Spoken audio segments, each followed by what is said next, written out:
Okay, this video is about the great Irish music group called the Wolfe Tones. I'm just going to show real quick a couple pictures of some of my family background in Ireland, and then I'll have a list of all their best songs. They're great songs, then they're very good songs, and they're good songs.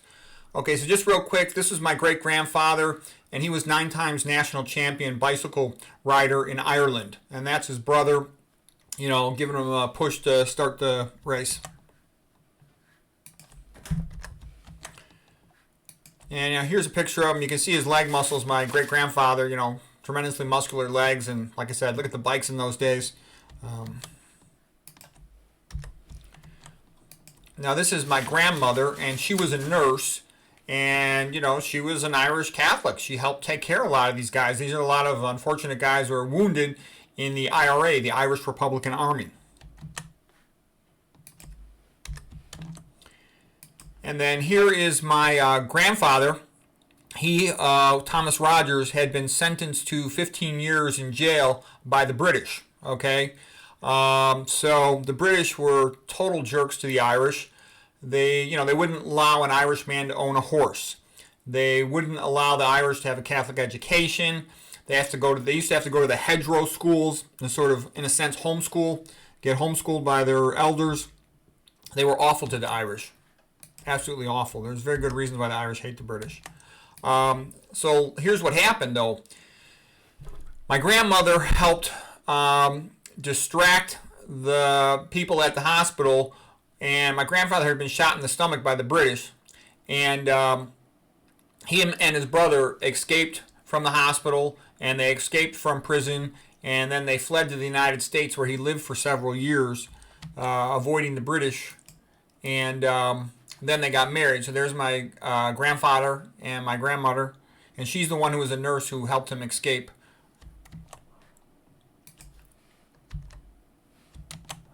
Okay, let me get to the next picture here. Oops. So here's my father going back with his parents. So that's the nurse who saved his life. He had been shot in the stomach, and he'd escaped. He was a national champion bicycle rider. Back in those days, everybody smoked. You had all the stone walls around the little farms. And that's my dad's brother in Ireland. Okay, so here was my father. He was a physician. He was an internal medicine doctor and a psychiatrist. He practiced psychiatry for a living. All 3 of these guys were valedictorians of their high school in Ireland. My dad's brother, he was a physicist, and he was, sort of a genius, but he was also a fuck-up. He was a screw-up in the sense that he drank too much milk and ate too many eggs, so he had all that high-fat, high-cholesterol meal. He ended up dying of a heart attack, a myocardial infarction, at the age of 51. The other brother was also a physician, a psychiatrist. So this is what really helped me in school for academics is they would come over to the house and they would argue about books.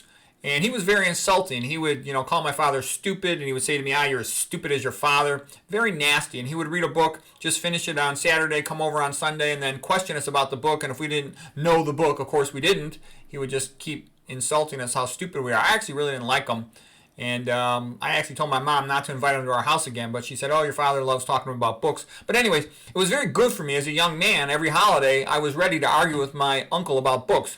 My dad and I would go to the bookstore. My dad would buy like 10 books. I'd buy like 5 or so. And I would want to read those books so I could argue with him and question him about my books. We would argue about the Vietnam War, about all kinds of things, about the Kennedys, etc., about James Joyce, you name it. But that was very good for me growing up because my parents being foreigners, I never learned about American academics and, advanced placement classes. So when I went to Stanford University for college, I never even took honors classes in high school. I was an athlete, a wrestler. But I was so used to reading books and arguing about them that I was very good at that. And I ended up having an advantage on the other kids at Stanford, and that really helped me do well. And then here's the son of the physicist. He became Olympic champ. He became United States Olympian, and he was national champion in bicycle racing as well, just like his grandfather. Okay, so now here's what everybody really wants to see. Here's the list of the songs by the Wolfe Tones. They're very traditional. They sing a lot of traditional Irish songs, and these are their best songs. Fog You, I love that song. There's great videos with that. Sinead O'Connor also has a great video, of course, with that. Highland Patty, I just love these songs. And, they remind me of, my childhood growing up. Come Out You Black and Tans. My father and my uncle would tell me stories about this sort of stuff. My Green Valley is just musically beautiful. Wearing of the Green is a very patriotic Irish song, of course. A Row in the Town. For Ireland, I'd Not Tell Her Name. So The Rising of the Moon is kind of like The Wearing of the Green, but these are great songs. Anybody will really like those. The next category is very good songs. Only the Rivers Run Free, Men Behind the Wire. Irish, a lot of the songs, of course, are sad because, a lot of their songs are about, their cruel treatment by the British and their resistance to the British. I learned a big thing about that. The British basically lie about everything. So, and also, Protestant religion in general, it stinks because Protestant religions are always run by their government, and their governments are always a bunch of corrupt liars. Look at Protestantism in England. It was founded by Henry VIII. Okay, the worst husband in the world. And the point I'm saying is, how could you have a valid church founded by Henry VIII? Okay, come on, it's a joke. All right, so anyways, Catholicism, the Pope stinks, but at least you've got that history going back. So anyways, history of the Wolfe Tones. They're named after Theobald Wolfe Tone, who was one of the leaders of the 1798 rebellion against the British. And it also is a name like of a word of an unusual sound you can make on a violin. They were formed in 1963 in the suburbs of Dublin, Ireland.